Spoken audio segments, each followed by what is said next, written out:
ಓಂ ಶ್ರೀ ಗುರುಭ್ಯೋ ನಮಃ. ಎಲ್ಲರ ನಮಸ್ಕಾರ. ನಾನು ನಿಮ್ಮ ಕುಮಾರ್ ಮಾತನಾಡೋದು. ಬನ್ನಿ ವೀಕ್ಷಕ ಬಂಧುಗಳೇ, ನಾವಿವತ್ತು ನಿಜ ಮುಕ್ತಿ ನಿಶ್ಚಲ ಸ್ಥಿತಿ ಚಾನಲಲ್ಲಿ ಮತ್ತೊಂದು ಅದ್ಭುತವಾದ ಮಾಹಿತಿ ನೀಡ್ತಾ ಇದ್ದೀನಿ. ಏನಪ್ಪ ಇವತ್ತಿನ ವಿಷಯ ಅಂತಂದ್ರೆ, ದುಡ್ಡು ಹಣ ಜೀವನಕ್ಕೆ ಎಷ್ಟು ಮುಖ್ಯ. ಇದೇನಪ್ಪ ಆಧ್ಯಾತ್ಮಿಕ ವಿಷಯದೊಳಗೆ ಹಣದ ವಿಷಯ ಹೇಳ್ತಾ ಇದ್ರಿ ಅಂತ ಹೇಳ್ತಲ್ಲ. ಆಧ್ಯಾತ್ಮವಾಗಿ ಹಣನೂ ಇಂಪಾರ್ಟೆಂಟ್ ಆಗೈತಿ ಇವಾಗ. ಹೆಂಗಂತಂದ್ರೆ ಪ್ರತಿಯೊಬ್ಬರಿಗೂ ಹಣ ಬೇಕಾಗ್ತದೆ. ಹಣ ಇಲ್ಲದೆ ನಾವು ಬದುಕಕ್ಕೆ ಸಾಧ್ಯನೇ ಇಲ್ಲ. ಒಬ್ಬ ಸನ್ಯಾಸಿ ಅದಾನಂದ್ರು ಅವನಿಗೂ ದುಡ್ಡು ಬೇಕಾಗ್ತದೆ. ಒಬ್ಬ ಸನ್ಯಾಸಿ ಎಲ್ಲ ಸರ್ವಸಂಗ ಪರಿತ್ಯಾಗವನ್ನು ಮಾಡಿರುವಂಥ ಸನ್ಯಾಸಿಗೂ ಹಣ ಬೇಕಾಗ್ತದೆ. ಆ ರೀತಿ ನಾವೆಲ್ಲರೂ ಮೋಹದೊಳಗೆ ಬದುಕಾತೇವಿ. ಹಣದ ಮೋಹದೊಳಗೆ ನಾವೆಲ್ಲರೂ ಬದುಕಾತೇವಿ. ಅದಕ್ಕೆ ಹಣದ ಹಿಂದೆ ಓಡಿ ನಮ್ಮ ಆರೋಗ್ಯವನ್ನು ಹಾಳು ಮಾಡ್ಕೋತೇವೆ. ನಿಮ್ಗೆಲ್ಲರಿಗೂ ಗೊತ್ತಿರಬೇಕು. ಹೆಂಗಂತಂದ್ರೆ ಈ ಹಣ ಅನ್ನೋದು ಒಂದು ಜೀವನದ ಭಾಗ ಆಗಿರ್ತದೆ ಅಷ್ಟ. ಹಣನ ಜೀವನ ಅಲ್ಲ. ಹಣ ಎಂದೂ ಜೀವನ ಅಲ್ಲ. ಜೀವನ ಸಾಗಿಸಾಕ ಒಂದು ಸಾಧನ ಯಂತ್ರದ ರೀತಿ ಹಣ ನಮಗೆ ಕೆಲಸ ಮಾಡ್ತದ ಅಷ್ಟ. ಅದನ್ನು ಬಿಟ್ಟರೆ ಮತ್ತೊಂದೇನಿಲ್ಲ. ಅದನ್ನು ನಾವು ಸರಿಯಾಗಿ ಅರ್ಥ ಮಾಡ್ಕೋಬೇಕು. ಅದನ್ನ ಅರ್ಥ ಮಾಡ್ಕೊಳ್ಳೋದು ನಾವು ಹಣನ ಮುಖ್ಯ, ಹಣನ ಪ್ರಮುಖ ಅಂತ ಅದ್ರ ಬೆನ್ನು ಹತ್ತೀವಿ.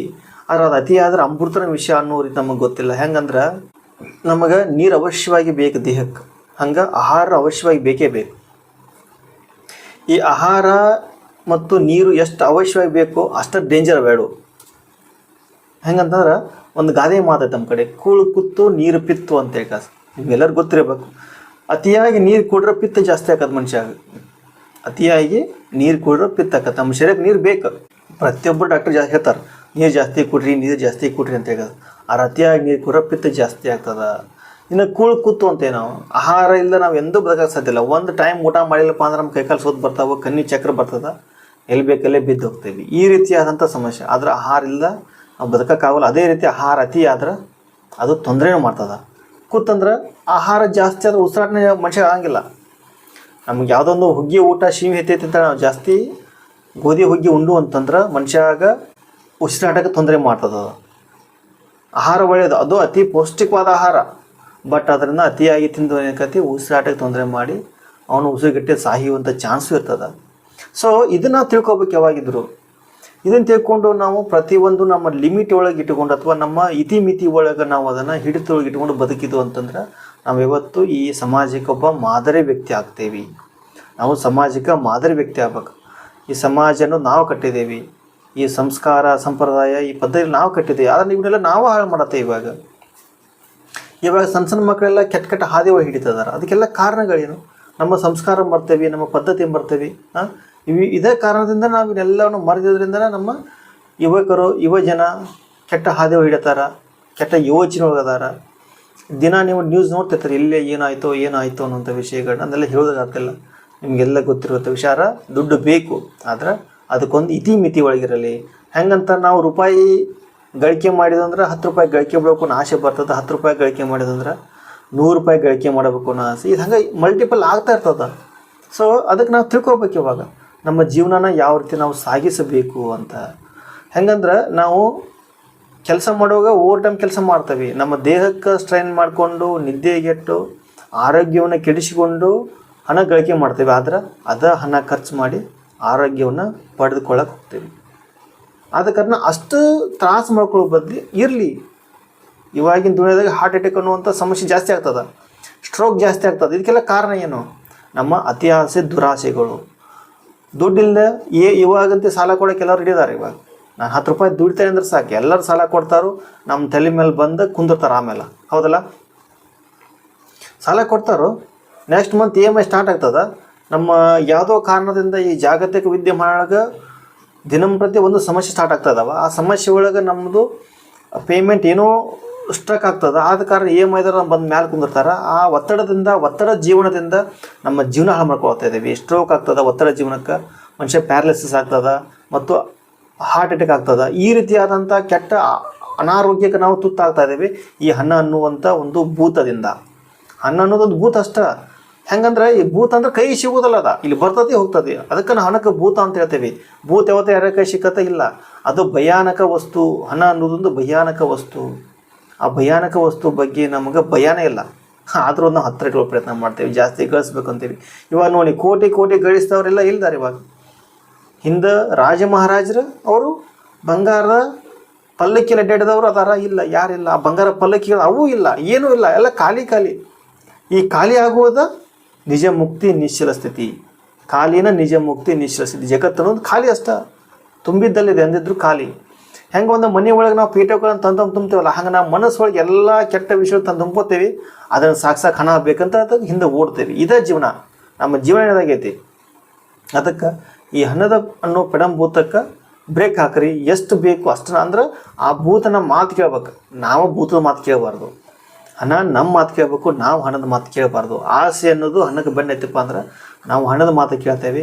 ಆಸೆಯನ್ನು ಸ್ವಲ್ಪ ನಾವು ಹಿಡಿದಿಟ್ಕೊಂಡಪ್ಪ ಅಂದ್ರೆ ಆ ಹಣ ನಮ್ಮ ಮಾತು ಕೇಳ್ತದ. ಹಂಗೆ ಹಣ ಗಳಿಕೆ ಮಾಡೋಕ್ಕಿಂತ ಮುಂಚಿತವಾಗಿ ಕೆಲವು ವಿಷಯಗಳನ್ನ ವಿಚಾರವಾಗಿ ಇಟ್ಕೊಂಡು ಬದುಕುವುದನ್ನು ಕಲೀರಿ. ಯಾವಾಗ ನಮ್ಮ ಆಲೋಚನೆಗಳು, ವಿಚಾರಗಳು, ಸಮಸ್ಯೆಗಳು ಹೊರ ಹೋಗ್ತಾವಲ್ಲ, ಯಾವಾಗ ನಾವು ನಮ್ಮ ಮೈಂಡನ್ನು ಖಾಲಿ ಮಾಡ್ತೇವಲ್ಲ, ಅವಾಗ ನಾವು ನಿಜ ಮುಕ್ತಿ ಒಳಗಿರ್ತೇವೆ. ನಿಜ ಮುಕ್ತಿ ಅಂದ್ರೆ ನಿಶ್ಚಲ ಸ್ಥಿತಿ. ನಿಶ್ಚಲ ಅಂದ್ರೆ ಖಾಲಿ. ನಿಶ್ಚಲ ಅಂದ್ರೆ ಖಾಲಿ. ಸಿದ್ದೇಶ್ವರಪ್ಪ ಅಂತ ಹೇಳ್ತಾರೆ, ಎಲ್ಲವನ್ನು ಖಾಲಿ ಮಾಡಿ ಅಂತ ಹೇಳ್ತಾರೆ. ಇಟ್ಕೊಳ್ಳೋದ್ರಾಗ ಅರ್ಥ ಇಲ್ಲ ಯಾವುದನ್ನು, ಎಲ್ಲವೂ ಖಾಲಿ ಆಗ್ಬೇಕು. ಯಾವಾಗ ಎಲ್ಲವನ್ನು ಖಾಲಿ ಮಾಡ್ತೇವಲ್ಲ, ಅವಾಗ ನಾವು ಈ ಬದುಕಿನ ಬಂಡಿನ ಸರಿಯಾಗಿ ಸಾಗಿಸ್ತೇವೆ. ಯಾವಾಗ ನಾವು ಒಳಗೆ ತುಂಬ್ಕೋತೇವಲ್ಲನೂ, ಒಳಗೆ ಯಾವಾಗ ಜಾಸ್ತಿ ವಸ್ತು ತುಂಬ್ಕೊಂಡಪ್ಪ ಅಂದ್ರೆ ಗದ್ದಲ ಸ್ಟಾರ್ಟ್ ಆಗ್ತದೆ. ಒಳಗೆಲ್ಲ ಗದ್ದಲ ಸ್ಟಾರ್ಟ್ ಆಯ್ತು ಅಂದ್ರೆ ನಮಗೆ ಕುಂದ್ರ ಜಾಗ ಇರಲ್ಲ, ಮತ್ತೆ ಎಲ್ಲಿ ನೆಮ್ತಿರೋದು ನಮಗೆ. ನಮ್ಮ ಮನಸ್ಸು ಹೊಟ್ಟು ನಮಗೆ ಕುಂದ್ರ ಜಾಗ ಇಲ್ಲ ಅಂತ ಅಂದ್ರೆ ನಾವು ಏನು ಮಾಡೋದು, ಎಷ್ಟೆಲ್ಲ ಗಳಿಕೆ ಮಾಡಿದ್ರೆ ವೇಸ್ಟ್ ಆಗ್ತದೆ. ಅದಕ್ಕೆ ಇರಲಿ, ಹಣ ಬೇಕು, ಜೀವನ ಸಾಗಿಸೋದಕ್ಕೆ ಹಣ ಬೇಕು.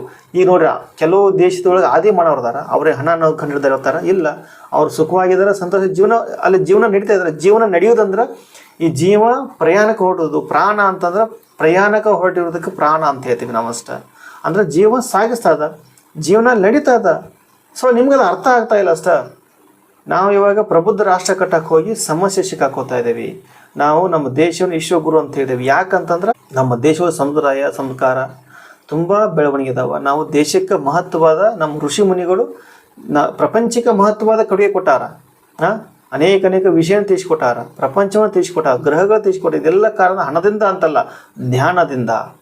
ನಮಗೆ ಸರಿಯಾದ ಜ್ಞಾನ ಇತ್ತು ಅಂತಂದ್ರೆ ಹಣದ ಅವಶ್ಯಕತೆ ಬರೋದಿಲ್ಲ. ನಮಗೆ ಸರಿಯಾದ ಜ್ಞಾನ ಇಲ್ಲಂತ ಮಾತ್ರ ಹಣದ ಅವಶ್ಯಕತೆ ಬರ್ತದೆ. ಹಣ ಬೇಕು ಜೀವನಕ್ಕೆ. ನನಗೂ ಹಣ ಬೇಕು, ನಿಮಗೂ ಹಣ ಬೇಕು, ಹಣ ಎಲ್ಲರಿಗೂ ಬೇಕು. ಸತ್ತಂಥ ವ್ಯಕ್ತಿಗೂ ಹಣ ಬೇಕಾಗೈತೆ ಇವಾಗ. ಸತ್ತಿರುವಂಥ ವ್ಯಕ್ತಿಗೂ ಹಣ ಬೇಕು. ಅವನ ಮಣ್ಣು ಮಾಡಬೇಕಂದ್ರೂ ಹಣ ಬೇಕು ಇವಾಗ. ಆದರೆ ಅದಕ್ಕೊಂದು ಲಿಮಿಟೇಷನ್ ಇರಲಿ. ಹಣ ಇಲ್ಲದೆ ಯಾರಿಗೂ ಇರೋಕೆ ಆಗೋದಿಲ್ಲ, ಅದಕ್ಕೊಂದು ಲಿಮಿಟೇಷನ್ ಇರಲಿ. ಆದರೆ ಆತ್ಮನೇ ಪ್ರಮುಖ ಅನ್ನೋದು ಯಾವತ್ತಿದ್ರೂ ನಾವು ತಿಳ್ಕೊಬೇಕು. ಈ ಪಂಚಭೂತದೊಳಗೆ ಆತ್ಮನೇ ಪ್ರಮುಖ ಅನ್ನೋದು ನಾವು ಯಾವಾಗಿದ್ದರೂ ತಿಳ್ಕೊಬೇಕು. ಅದನ್ನ ಮನಗಂಡ ಮಾಡ್ಕೋಬೇಕು.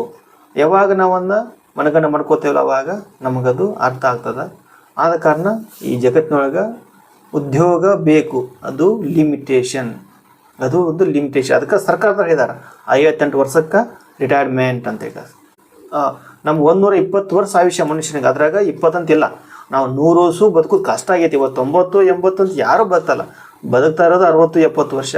ರಿಟೈರ್ಮೆಂಟ್ 70, 60 ವರ್ಷ ರಿಟೈರ್ಮೆಂಟ್ ಆಗ್ತದೆ. ಈ ಒಂದು 10 ವರ್ಷನೂ ಚೆನ್ನಾಗಿ ಬದುಕಕ್ಕೆ ಆಗತ್ತಿಲ್ಲ ನಮ್ಗೆ. ಯಾಕಂದ್ರೆ ಈ 60 ವರ್ಷ ತುಂಬ ಸ್ಟ್ರೈನ್ ಮಾಡ್ಕೊಂಡಿರ್ತೀವಿ ಹಣ ಗಳಿಸೋ ವಿಚಾರದೊಳಗೆ. ಆಮೇಲೆ ಹಣ ಗಳಿಸಿದ ವಿಷಯ ಮಕ್ಕಳಿಗೆ ಕೊಡ್ತೇವೆ, ಮಕ್ಕಳ ಮನೆಗೆ ಇಟ್ಕೋತಾನೋ ಹೊರಗ್ತಾನೋ ಗೊತ್ತಿಲ್ಲ. ಈ ರೀತಿಯಾದಂಥ ಸಮಸ್ಯೆ ಬರ್ತದೆ. ಆದ ಕಾರಣ ಈ ಹಣವನ್ನು ವಿಚಾರ ಮಾಡಿ ಸ್ವಲ್ಪ ಗಳಿಕೆ ಮಾಡಿರಿ. ವಿಚಾರ ಮಾಡಿ ಗಳಿಕೆ ಮಾಡುವಂಥ ನಿಮ್ಮನ್ನು ನೀವು ಮರೆತು ಗಳಿಕೆ ಮಾಡೋಕೆ ಹೋಗ್ಬೇಡ್ರಿ. ಆತ್ಮ, ಭಗವಂತ ಅನ್ನೋನು ಸ್ವಲ್ಪ ನೆನಪು ಇಟ್ಕೊಳ್ರಿ. ಆತ್ಮನ ಬಗ್ಗೆ ಗಮನ ಕೊಡಿ. ಯೋಗ, ಧ್ಯಾನ, ಒಳ್ಳೆಯ ವಿಚಾರಗಳು, ಒಳ್ಳೆಯ ವಿಷಯಗಳು, ಫ್ಯಾಮ್ಲಿಗೆ, ಕುಟುಂಬಕ್ಕೆ ಸಮಯ ಕೊಡೋದು, ಅವ್ರ ಜೊತೆ ಟೈಮ್ ಸ್ಪೆಂಡ್ ಮಾಡೋದು, ಈ ರೀತಿ ಎಲ್ಲ ಮಾಡಿ ಹಣ ಗಳಿಕೆ ಮಾಡೋ ಪ್ರಯತ್ನ ಮಾಡಿ. ಆದ್ರೆ ಯಾರಿಗೂ ಮೋಸ ಮಾಡಿ ಹಣ ಗಳಿಕೆ ಮಾಡೋಂಥ ಪ್ರಯತ್ನ ಎಂದೂ ಮಾಡಿಬಿಡ್ರಿ. ಯಾವಾಗ ನಿಮ್ಮಲ್ಲಿ ಒಳ್ಳೆತನ ಇರುತ್ತಲ್ಲ, ಅದು ಇಂಪಾರ್ಟೆಂಟ್. ಆ ಒಳ್ಳೆಯತನ ನಿಮ್ಮನ್ನು ಆತ್ಮದ ಕಡೆ ಸಾಗಿಸ್ತದ. ಒಳ್ಳೆಯತನ ಮಾತ್ರ ಆತ್ಮಗಳೇ ಸಾಗಿಸೋದು, ಅದನ್ನು ಬಿಟ್ಟರೆ ಬೇರೆ ಯಾವುದೂ ಸಾಗಿಸೋದಲ್ಲ. ಅದಕ್ಕೆ ಒಳ್ಳೆಯತನದಿಂದ ಹಣ ಸಂಪಾದನೆ ಮಾಡಿ. ಮೋಸದಿಂದ, ಇನ್ನೊಬ್ಬರಿಗೆ ದ್ರೋಹ ಮಾಡೋದ್ರಿಂದ ಹಣ ಗಳಿಕೆ ಮಾಡಬೇಡಿ.